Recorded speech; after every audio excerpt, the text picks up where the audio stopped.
Michel, tu as la parole. Merci Madame la Présidente. Bien, je vais commencer par citer un grand penseur français qui s'appelle Pierre Dac et qui disait « La prévision est un art difficile, surtout lorsqu'elle porte sur l'avenir. » Et dans le cas du troisième mémorandum, ce principe ne va pas être forcément vérifié parce que d'une certaine manière, dans ce cas, l'avenir, malheureusement, est facile à prévoir. Pourquoi? Parce que c'est la même dette qu'on fait tourner, qu'on fait rouler avec les mêmes conditions et le troisième mémorandum repose sur les mêmes hypothèses, les mêmes postulats qui se sont révélés conduire à la régression, à la récession dans les deux premiers mémorandums. Alors pourquoi est-ce qu'on peut être aussi affirmatif?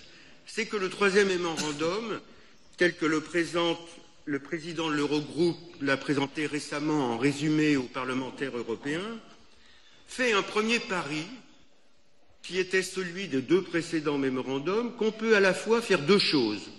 La première chose, c'est dégager petit à petit un excédent budgétaire primaire, c'est-à-dire un excédent sans compter les paiements des intérêts sur la dette publique.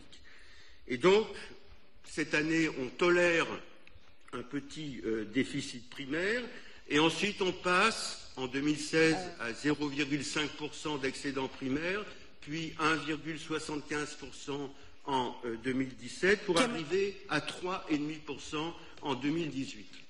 Aucun pays n'a, dans la période récente, réussi une telle performance. Mais en plus, on postule que ce retour à un excédent primaire peut se faire avec en même temps un retour à la croissance.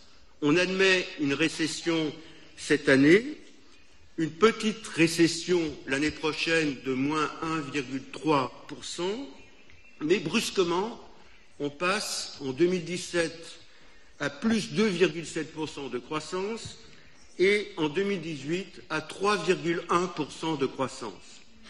Et c'est là que la prévision devient un art facile. Ça ne peut pas fonctionner, ça n'a jamais fonctionné.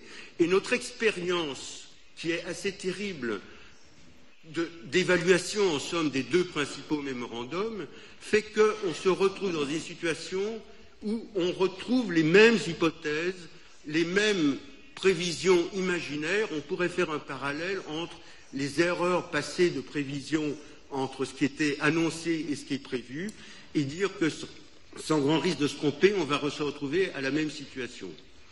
Mais il y a un deuxième principe dans cette espèce d'économie politique de l'austérité budgétaire.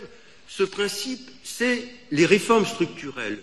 Ce petit miracle consistant à dire on va rétablir l'excédent primaire budgétaire, c'est-à-dire qu'on va réduire les dépenses publiques tout en favorisant la croissance, ce miracle repose sur une autre croyance, parce que c'est véritablement une croyance, que les fameuses réformes structurelles, en elles-mêmes, permettent, toutes choses égales par ailleurs, d'obtenir plus de croissance.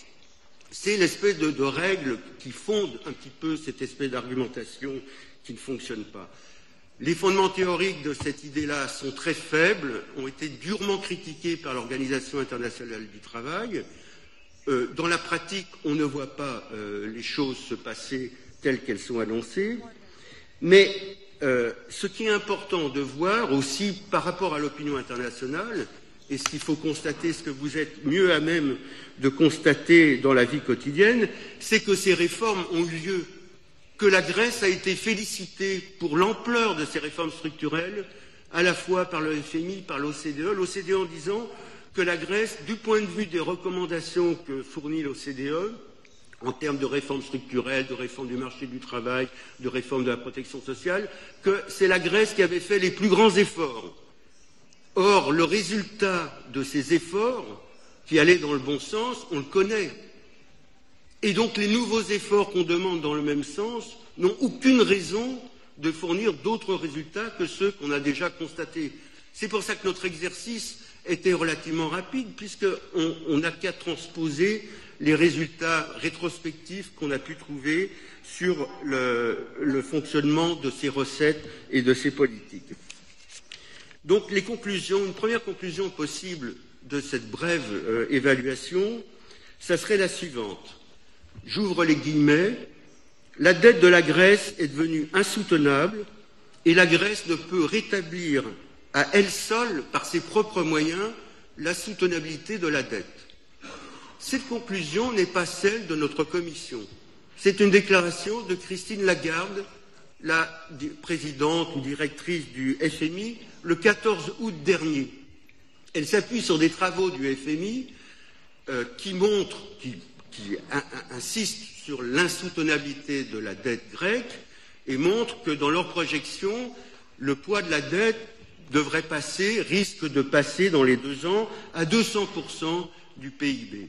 Et donc montrant que les recettes qui sont imposées aux institutions et aux instances dirigeantes grecques ne sont pas en mesure de régler le problème de la soutenabilité de la dette qui devient d'une certaine manière un problème éternel. Donc notre vraie conclusion, la conclusion de notre commission, c'est que avec les mêmes hypothèses, les mêmes postulats qui n'ont pas fonctionné dans le cas des 2 précédents mémorandums, ce dernier est condamné à échouer par rapport à ses objectifs annoncés et à laisser de nouveau une dette grecque insoutenable. Merci.